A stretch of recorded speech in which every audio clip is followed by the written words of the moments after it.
Bonjour à tous, c'est Arnaud Filippi de Trophy Pike.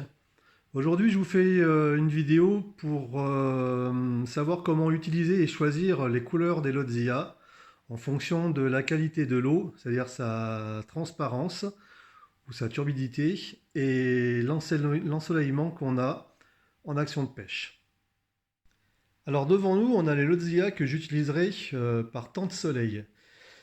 C'est-à-dire, on a le verre nacré que j'utilise personnellement quand il fait très soleil mais quand l'eau est un tout petit peu mâchée, c'est-à-dire devant les sorties de rivière, devant les ports, aussi pas trop loin des herbiers ou des bordures. Nous avons le motor oil que lui j'utilise par eau très très claire et grand soleil. Et nous avons le champagne que j'utilise aussi par grand soleil et par eau très claire. La différence entre le champagne et le motor oil, c'est-à-dire que là, je pêcherai avec le champagne en pleine eau et le motor oil plutôt sur des profondeurs ou limite d'herbier, limite de cassure, donc plutôt proche de la bordure. Nous avons ici le chartreuse que lui j'utilise particulièrement en plein été, grand soleil, quand il fait 30, 35, 40 degrés, et quand l'eau surtout est chargée de plancton, quand l'eau est bien verte, avec une luminosité assez réduite. Voilà, grand soleil, chargé en plancton. Les deux coloris suivants sont pour ma part utilisés quand il fait entre, on va dire, des éclaircies, c'est-à-dire des passages nuageux avec un petit peu de soleil, un petit peu d'ombre, un petit peu de soleil, un petit peu de passage nuageux.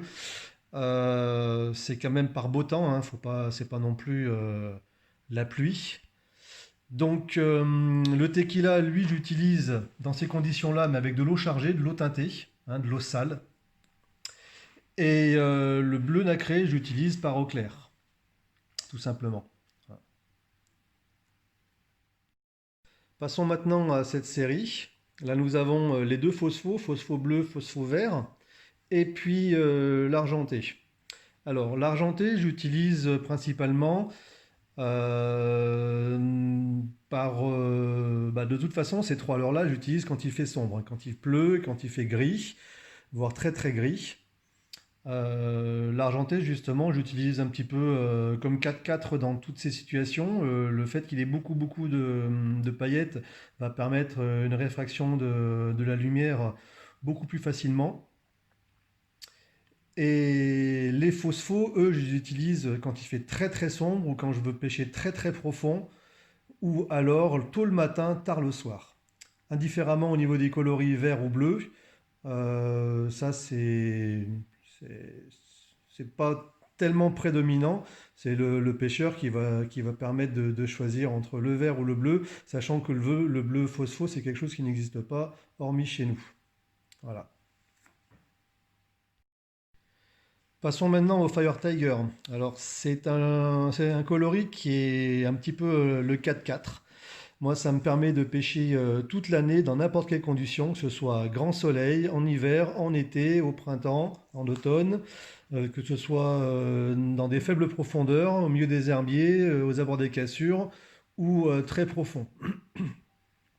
Euh, Ça, vraiment, c'est le leurre qui permet de créer de l'agressivité, parce que c'est un leurre qui est fluorescent de partout, hein, que ce soit sur le corps, la queue, dessous.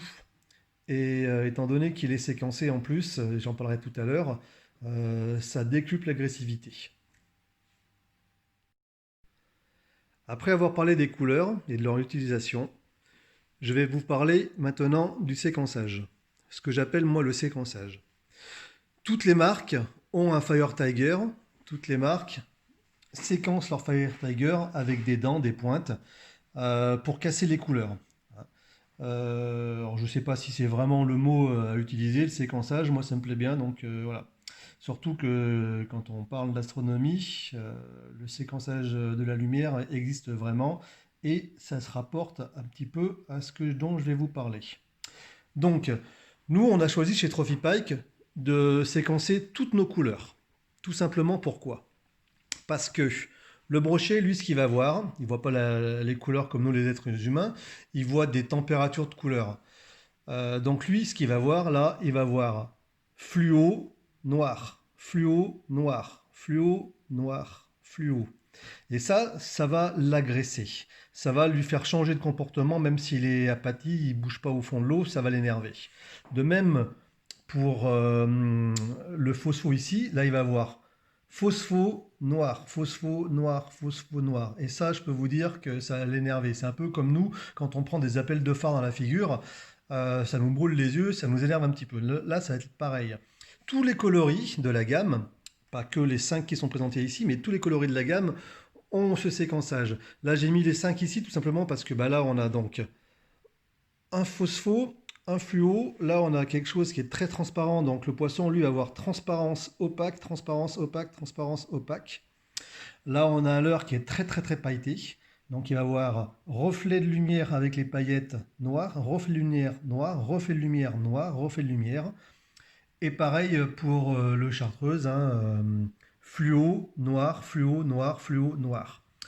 Donc tout ça pour dire que les leurres monocouleurs fonctionnent. Je ne vais pas dire que ça ne fonctionne pas.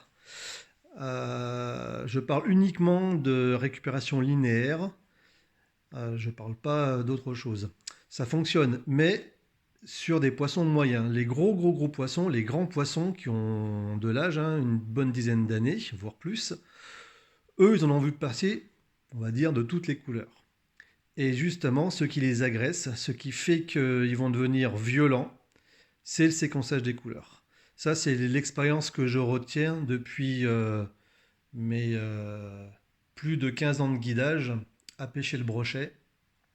On a clairement identifié que le fait de faire lumière noire, lumière noire, lumière noire, énervait les poissons et surtout les très gros poissons et les décider à attaquer. Voilà, maintenant vous savez tout sur les couleurs, comment utiliser les Lotzia et le séquençage des couleurs. Je vous remercie pour cette vidéo.